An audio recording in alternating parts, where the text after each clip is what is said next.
Good morning and welcome to After GMS. It is 7:45, Wednesday, February 23rd. It is the last Wednesday of this month.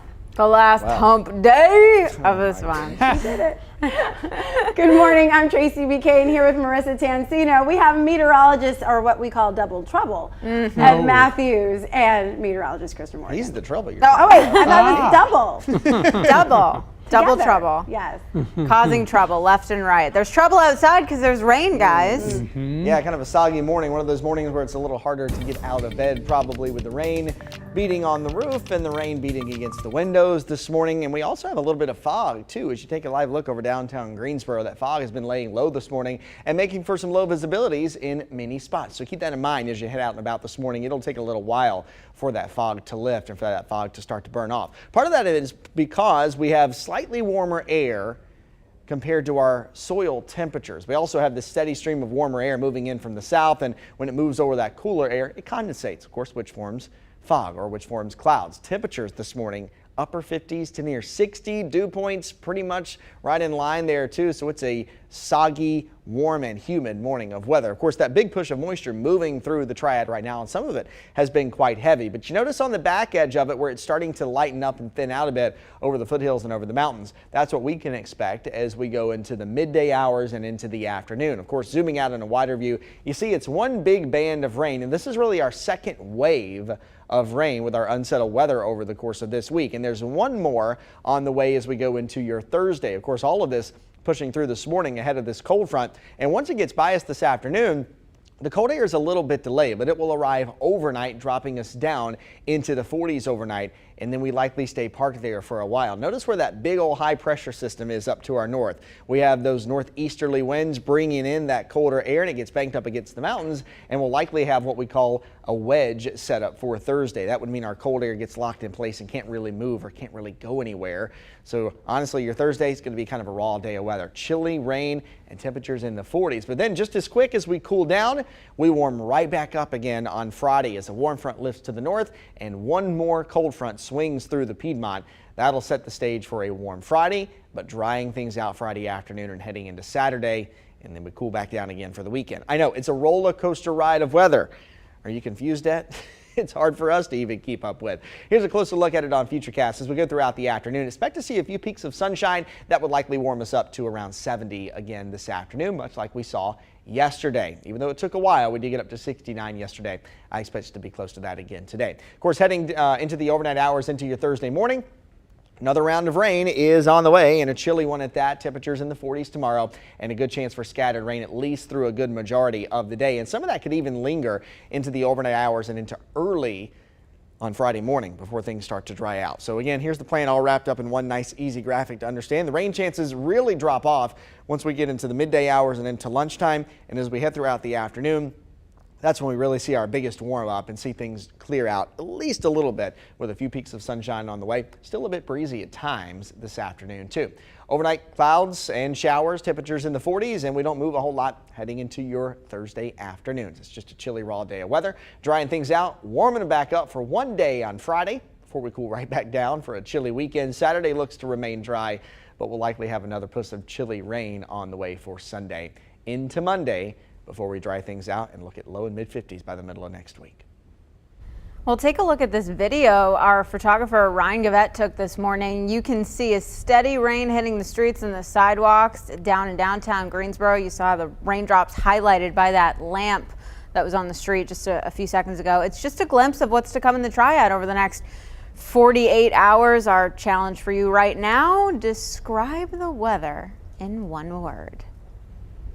All right, Marissa, can you think of one? Confused. Yeah, that's a good one. Confused. I walked outside and I was like, what's going on, world? Right. Yeah, and especially since it's February and it's like humid like we would see in like spring. And I felt that yesterday, Christian, when we were out at the Tuesday event at Harris Teeter, I was just like, Christian, what's up with this humidity? You know, it was enough to need a light jacket, but it was also one of those days you're like, it's not quite right. It's not quite February. Yeah. Correct. So confused is a good one. Confused. All right, Ed Matthews, how about you? I'm just going to keep it simple. Wet. That's what it is. It's wet. Wet. miserable. I Ed, could you come would up with a know bunch because of you were names. outside all morning. I know, wasn't that nice? Yeah, I just hung out there with the elements. It was a lot of fun. I enjoyed it. Ed. My umbrella's got a hole in it, so I got to get a new umbrella. It was really coming down out there at times, and Yeah. over a half of an inch for Greensboro, and over an inch, about an inch and a quarter so far. Last time I looked for Smith Reynolds Airport. So, boy, it was a soaker this morning. I Yeah. did say earlier this week to check your umbrellas for holes. Make sure they were in good working order, and Ed did not. He Clearly. was too busy I checked it, I doing the just- job that you're not. No, I'm just kidding. I checked it. I just didn't do anything about it. I'm totally kidding. Christian does his Excuse my job. facial expression. Christian does his job. We just have fun. For those of you who are new here. Christian, what about you? Soggy. Nice. That's a good Didn't one. even hesitate. One word, one and done. One and Soggy. done.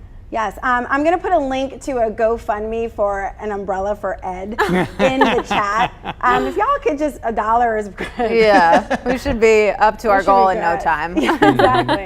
But no, seriously, I do really feel like it is it's kind of miserable, like you said, Ed. We're happy to be midway through the week. We've already gotten through, half of the work week. We're already looking ahead to a weekend, but then you're like dealing with wet weather, but it's nice outside, like the temperatures are warm. It's a lot. It's a lot. Yeah. And I think we can really complain tomorrow. Maybe I need to, save all my grumbling until tomorrow. At least this is a warm rain. Wait until tomorrow when temperatures are in the mid and upper 40s and it's raining. That's when I'm gonna really let loose with the complaints. Let loose. Not that I can do anything about it, but we're back in the 60s on Friday. So go figure. Again, confused. Confused. Friday always seems to be the highlight for Yeah. multiple reasons. A lot of people have a great words to describe the weather. Joanne just says yuck, which is true. Sandra says yucky. Sean says warm. Lakia says nasty. So that's a good one. It's a good way to describe it. LeVar said he likes the rain. I think some people are productive when it rains. So I have this thing where if it's sunny or like hot for multiple days in a row, I'm okay with a rainy day. It's an excuse for me to not do anything or stay in my house and just kind of like get in my jammies and get a snack. Yeah, that usually equates to just like a regular comfy day. Yeah. Yep, chill day. Sweatpants and whatnot, but not for here. Let's see, Jessica says, a good day to have the windows open. It's nice, the sound and the smell of rain, I guess, is enjoyable. I can understand that. And Yvette says, beautiful. Oh. Rain doesn't smell as good in the winter as it does in the summer. It does have a distinct, why is that? Is I there didn't know science that. to it? It's all the heating, of the ground and all the really the asphalt is where you really get that summer rain smell. You bottle that up and sell that stuff. Yeah, some of it comes off of kind of the organic stuff, in the topsoil as well. But that makes me think of spring or summer when we get that fragrance, shall we say? Fragrance. Christian, you should make a Wear that fragrance as a called cologne. Summer Rain. Christian, you already smell out like there. summer rain. That's what it is. So, I know what the answer is probably going to be, but I'm going to ask. If it's not for a friend, it's for myself. Do you think our chances of seeing another snow this winter are over and done with? Because it's been so warm at 70 and now it feels more like spring. My lips are sealed. Christian, go for it. Hot seat. What? I don't think it's over 100%. I don't think our chances are over 100%. Signals are that the first week of March, next week is going to be on the chilly side of things. Yeah. Who's to say we don't get a system that comes through and may get a little bit wintry? I'll tell you, there were indications early on when we were talking about this weekend, we were talking about Sunday's system, that there could be the slightest chance of getting a little wintry precipitation. Now, of course, in the last few days, that has all trended away. It's trended all to a liquid rain on Sunday. But there were early indications of that. But I don't think we can ever totally discount into February and the beginning of March, because we have had some really kicker snow systems in the Carolinas in early March. So still, again, it's still winter, right? Even though we move into March, and then of course we do see the spring solstice, the spring equinox, I should say, and it's still winter for a while. So I don't think we can let our guard down 100%. But we're almost to, wait, no, we're not. When's meteorological spring? Is that March or April? That's March. Oh, okay, so I was right. We're almost there. Yeah, it's only a month away. So that's Go with your gut. that's March- nice. Say it with commitment. Sorry. You got it. I got nervous of being wrong. March, April, May are meteorological spring, and then June, July, and August are meteorological summer. Okay. And the reason we do that is just for bookkeeping purposes. So typically your warmest months are going to be June, July, and August. And so for us and for record keeping and bookkeeping, as far as weather goes, it's easy to just, lump those 3 months all together. Same thing for winter, December, January, and February, typically our coldest period of the year. So we lump those together as meteorological winter. Well, Yeah. it seems like, as soon as we started talking about this, people started typing away saying no more snow. That's exactly what Jessica Richards said. And I said, yes, I want winter to be over. And she said, I'm ready for shorts and flip-flops. I always used to be a snow person, and now I'm with everybody else. You're I'm over like, it. I'm over it. I just want, but what I don't like is the humidity. I hate that. Right. I hate it. Like so. today. For no reason. For no it's humid. reason. And there someone are said their reasons. allergies were already starting to act up on here. LeVar said my allergies have been acting up already, and that's not uncommon in spring, especially as flowers start to bloom. And I think wildlife and our agriculture, crops, our flowers, everything is confused right now, as you said. And so it wouldn't surprise me if we're starting to see some things start to bloom in the area. I've seen some people talking about seeing stuff kind of starting to pop up in the yards a little bit, or maybe driving somewhere and seeing something, or seeing a tree, or seeing a flower starting to bloom. Like you said, things are confused. Yeah. Joanne said, when winter comes, can spring be far behind? And I say, thank goodness it's real close. Real close. Real close. All right, guys, thanks so much for this conversation. We have another fun one coming up in just a few minutes. Right now, we'll pivot to our morning headlines. Well, 2 more Triad school districts are switching to mask optional policies. Last night, the Winston-Salem Forsyth County School Board voted to go mask optional, effective immediately. A mask optional policy begins at Alamance Burlington schools Monday. Guilford County students return to class today, not being required to wear a mask. The school board voted to drop its mandate Monday night, making masks optional. The school board also lifted mandatory COVID testing for unvaccinated students and staff involved in sports or extracurricular activities.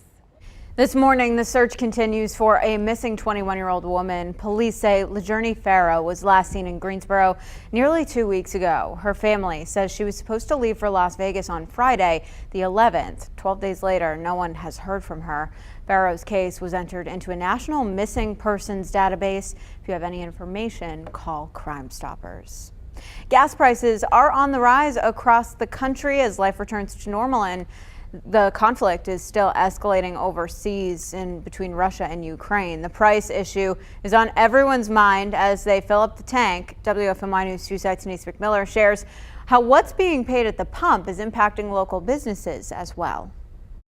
We know companies that focus on delivery and transportation are greatly impacted by the price of gas. But have you thought about lawn care services? Every aspect of the industry is gas-based. And one mowing business I spoke to says that this is what they're spending to fill their equipment with gas. That's an extra $120 a week. And they say that right now is the slow season, so they're cutting only 1 or 2 yards a day. John opened his mowing business 4 years ago. He says steeper gas prices could not have come at a worse time because he has equipment that needs replacing soon. Getting a new blower costs around $600 and a new tractor could run well over $9,000. John says if gas prices continue to go up, it could fuel some of his customers to leave. Eventually I'm going to have to raise prices if it maintains. If it goes up to, $4 a gallon, I'm definitely going to have to raise everyone customer-wise, $4 or $5 per yard. I'll only keep it there as long as the gas stays high. I won't, cheat my customers. And John says he doesn't want to charge more, but he has to be able to provide for his family. I am a single parent, and it does hurt. That's money off the food table, less, eating better food, and we have to go with the cheaper food right now on some of the items I'm having to eat. I mean, I do what I can do, and I make it work. And that's what a lot of people are trying to do, just make it work. And according to a AAA report, North Carolina is seeing its highest gas price in 7 years. And this is what the average gas price is right now in North Carolina. That is today. It's about $3.42. All right, thanks, Itanese. Let's get to our next story here, and you've probably seen this on your social media feed at some point this week. A Minnesota mom made a deal with her son to stay off social media for 6 years in exchange for $1,800. She called it the 18 for 18 challenge. That's kind of cool, but I wouldn't be able to do it. That brings us to our next conversation. How do you take time away from social media? Do you set time limits? Do you delete some apps? Maybe you have your own tricks. Some of you have already sent in responses for this. Brian says he hides the phone in your t-shirt drawer and go read a book. Okay. Another viewer says we take the RV several trips in the year and most national parks have no reception. That's a good point. Another viewer doesn't worry about having to limit time, writing, I don't have any social media accounts. My 17-year-old son doesn't either. Well, Jody said, I log out, but I also let family and friends know if they need me, they have my number. That's really good, Jody. Kaden said, I don't have social media. Lucky. Another viewer said, I try and only use social media in the morning and on my lunch break. Not using it at night has made a big difference in my mood and my sleep. I can imagine. I think, social media does play a role into how we feel about certain things, how we discuss things, and how we resolve issues. I think it's all connected. How many times do you see someone post something on social media, a friend of yours, and you're like, are they talking about me? And then all of a sudden you get into your feelings, and instead of having a conversation, you decide to resolve it by unblocking them or unfriending them or whatever the case may be. And it's just really, it's childlike, right? Yep. So, that's not happened to me because I just refuse to let social media, dictate my life that way. But I do take breaks. As soon as I see something or there's a topic or an event that's getting a lot of negative publicity or something that I don't want to see, I'm going to step away for a little bit just so I don't have to see it, or I'll unfollow it or something, just because you have to protect your feelings and your own mental health and welfare. Yeah, absolutely. And there was, there's that balance between whether it's feeling bombarded or overwhelmed by something that's happening on social media or just needing a break in general.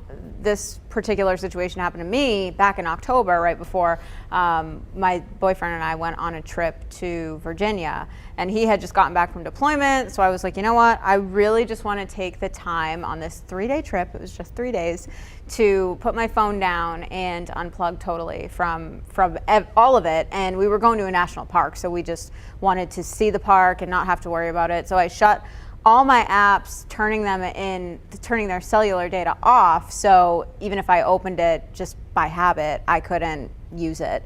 I turned all my notifications off, and for 3 days, I didn't use my phone at all, with the exception of a GPS. So I felt extremely refreshed when I got done with that trip. And if you can do it for a few days, it makes a big difference. One thing we're really bad at as humans, and especially on social media now, is comparing ourselves to others. And you can scroll all that, you can scroll, to the end of time and see somebody or somebody you don't know, and why do they have this, and how come I don't have that, or I want mine to look like this and that and the other. We do so much comparison, and sometimes we don't even realize it. Sometimes that can give us maybe put us in a bad mood or have us thinking negatively about something. And so getting off of it for a while, just simply so we're not comparing ourselves or thinking about, or thinking maybe we're less than someone else, or maybe we're better than somebody else in some regard. That's always healthy to do. And I'm guilty of it, as much as anybody. You scroll through something like Instagram and you see something like, and you start comparing yourself to others. And so taking a break from that is a really good and healthy thing to do. Yeah, definitely. All right, and Matthews, your turn to weigh in. Sometimes I think would I even have a Twitter account or a Facebook account if I were not in the TV business because we all use social media extensively, and Christian made this point during the Good Morning Show to reach out to our viewers. I post a lot of to the rescue information, to get animals adopted from various rescue groups here in the Triad. But also we post a tremendous amount of weather information and weather graphics because social media is another source where people can get the latest information. I often wonder if I didn't have to do all that every day, and I enjoy doing it, would I even have any social media accounts at all? Someday on down the road we'll find out, but I do, because I'm posting weather information, and then something will catch my eye. Yeah. And then I stray off of that. I post the weather, and then I start reading about this. So I probably couldn't live without it.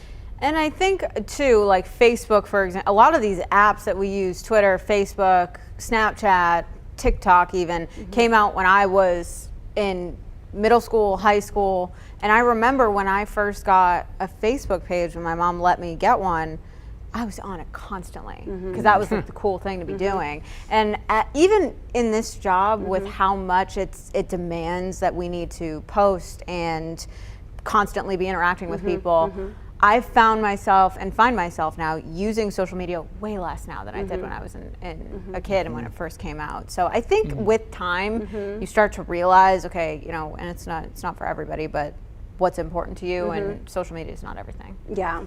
When you have kids, it'll change too. Yeah, you just don't have time to like constantly be checking. Although I will say, when I have a few minutes, I'll be like, oh, what's going on Twitter today? Like, what's trending? Like, what is everybody talking about? And I'll scroll and see, what's happening. But then I'll put it away. Yeah. And I really love that I'm able to now put it away. There was a time in my life when I was first getting connected to all of these apps that we have. Because I didn't grow up with these things, or go to college with these things. I had no idea. So when I started, becoming, comfortable with this, I was really into it. I was like, oh, well, let me search this person's name and see what they're doing and what are they up to, and then I'm so glad I've pulled away from that. So glad. It's just you just feel better. You do. It's not consuming. Yeah. And I think a lot of people feel the same. It sounds like Jessica says she can relate to someone who has hundreds of thousands of followers. The hate's crazy, but I remember hurt other people. I think that was a response to one of your comments, Tracy. Yeah. There was a comment on here that says, Joanne says, turn it off if you want to check on someone, pick up the phone and call.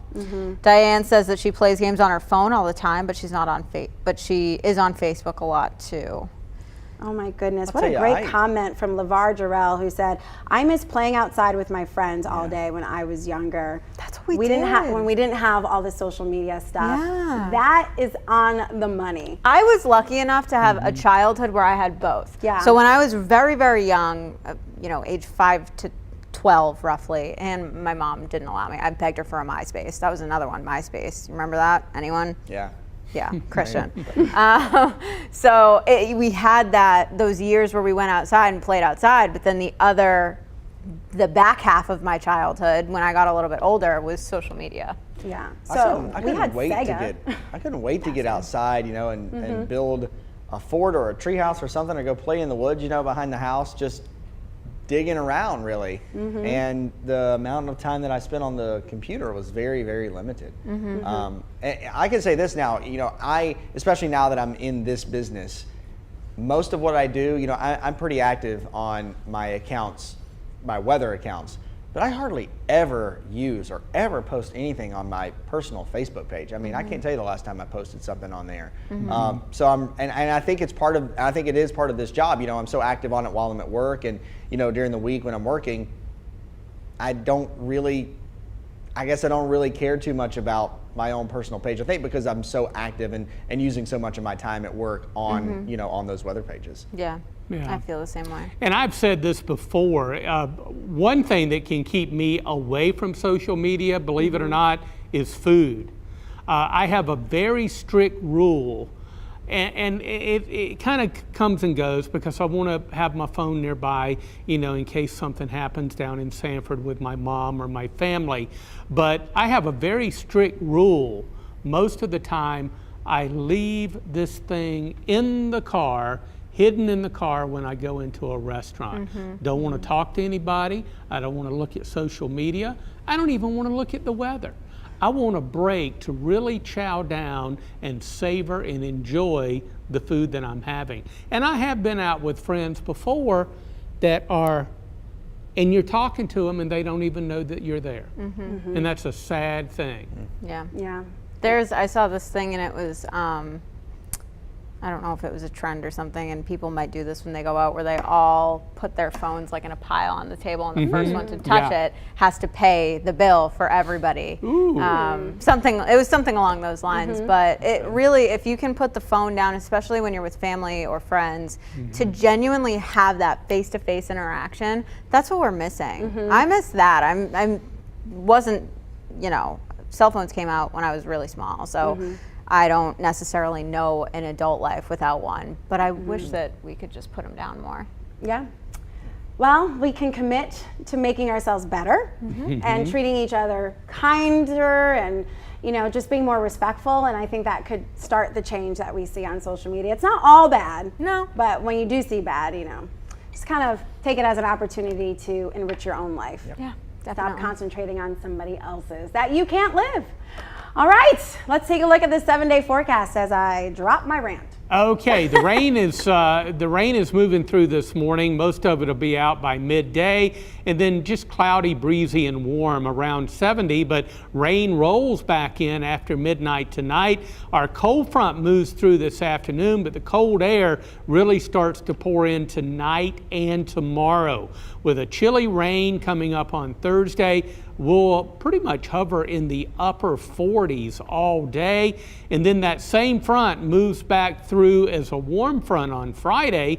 So we soar back into the upper 60s. But the weekend, another batch of cold air heads our way. So it's going to be a chilly weekend. Friday and Saturday look dry before a cold rain moves into the Piedmont for Sunday. That's going to be a dramatic drop. Seriously. Go. Take us away from here. It's going to be cold. All right, y'all. Thanks so much for joining us here on After GMS. We'll see you back here tomorrow for another great conversation or two, plus your morning headlines, and all of us. We'll see you later. Go have a pina colada.